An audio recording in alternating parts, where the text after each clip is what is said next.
Bonjour, traduction sans filet numéro 104. Et puisque j'ai terminé hier soir la lecture du dernier recueil de Jean-Michel Maulepoix, L'Hirondelle rouge, qui vient de paraître au Mercure de France en février, je vais proposer une improvisation sur un des poèmes qui compose la dernière partie de ce recueil, Pas d'oiseau dans le ciel.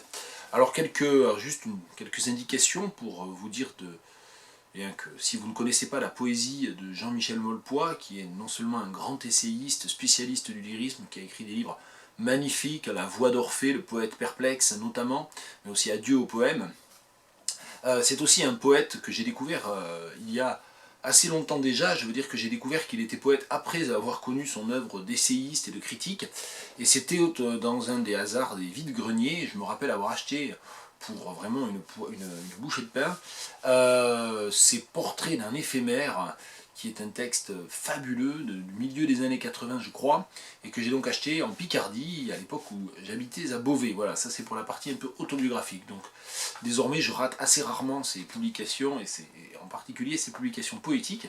Ce dernier recueil paru, L'Hirondelle rouge, suit en fait le parcours autobiographique du poète dans une veine élégiaque au sens d'élégie funèbre, puisqu'il d'abord il raconte et il se lamente en quelque sorte, et il se remémore la mort de son père, et figure qui va traverser le reste du recueil.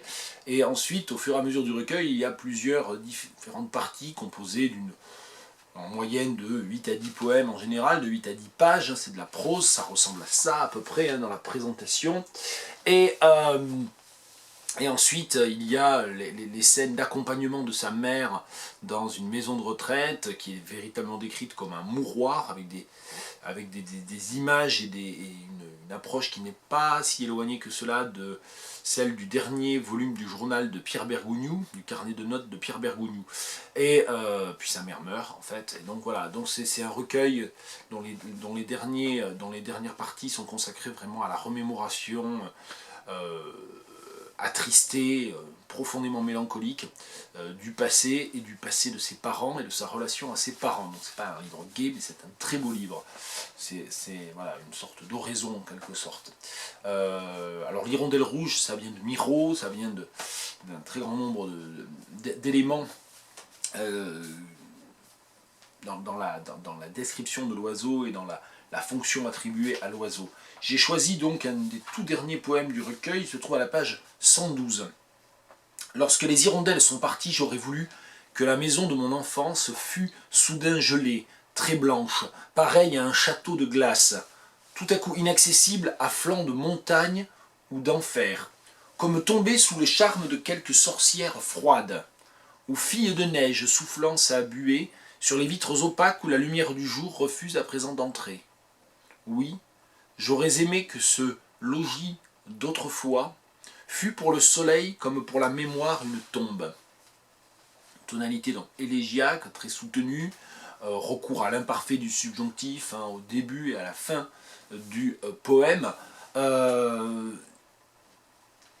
Ça fait partie des questions que l'on peut se poser, ou ça fait partie selon moi des éléments qui peuvent éventuellement autoriser des archaïsmes ponctuels dans le choix de la traduction. C'est ce que je me suis dit en tout cas en le lisant et en le relisant avant l'improvisation actuellement filmée.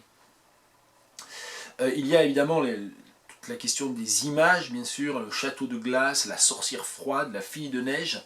Je pense déjà que je vais m'arracher les cheveux à traduire soufflance à buée sur les vitres opaques, ça risque d'être un petit peu compliqué. Enfin, on va voir ce que ça donne.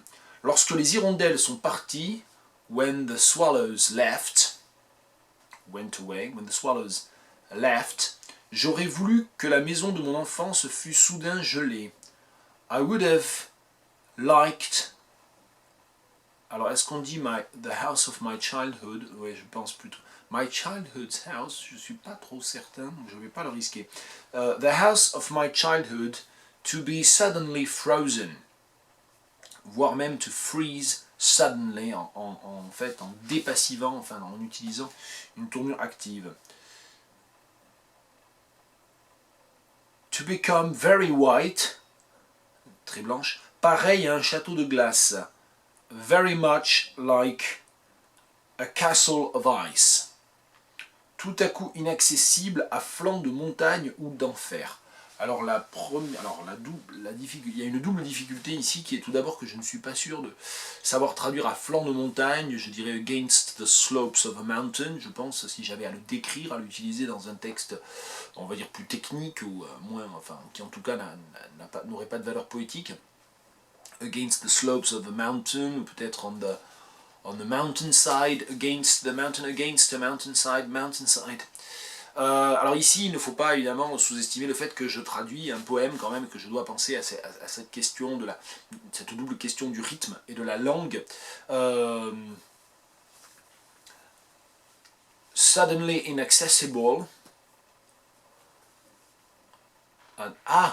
Je me dis en fait souvent en anglais. Alors en anglais le terme mountain, bon, qui est évidemment qui traduit le plus précisément montagne, est parfois délaissé au profit de hill, là où nous ne parlerions pas du tout de colline, dès qu'il s'agit, on va dire, de moyenne montagne, ou dès qu'en français on va parler de mont, notamment, on parlera de hill en anglais. Ça serait le cas, je pense, d'ailleurs, de la traduction de tous les, vous savez, les monts qu'il y a en Bretagne, en Normandie, qui ne culminent pas très haut, les monts d'Arrée, etc. C'est certain que ce sont des hills. Dès qu'on est en dessous de 1000 mètres, en fait, on est à peu près sur cette idée des hills. Et je me dis, en fait, du coup, si je pense à ça, c'est à cause d'enfer. Je me dis que ça proposerait, en fait, une paronomase avec hell.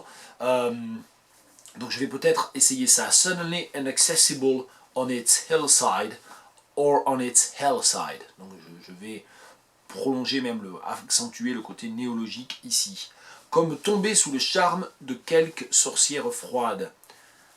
As if it had... Alors, le charme, c'est the spell ici. C'est bien parce que ça va d'ailleurs reprendre hell. Donc c'est pas mal en fait. Ça tombe bien, on va dire. As if under the spell, je crois. Hein, je ne vais pas traduire le verbe. As if under the spell of some cold witch, de quelque sorcière froide, ou fille de neige, soufflant sa buée, alors ça c'est encore une autre paire de manches cette histoire-là, or of some snow girl blowing away her mist. Bon, c'est pas terrible ça, comment on dit la buée qui sort de breath, c'est to breathe, je sais pas comment on dit ça, la buée qui s'échappe de la bouche, en fait, c'est un terme tout à fait banal en fait, je sais pas trop comment on dit ça, je pense qu'on dirait breath en fait ici.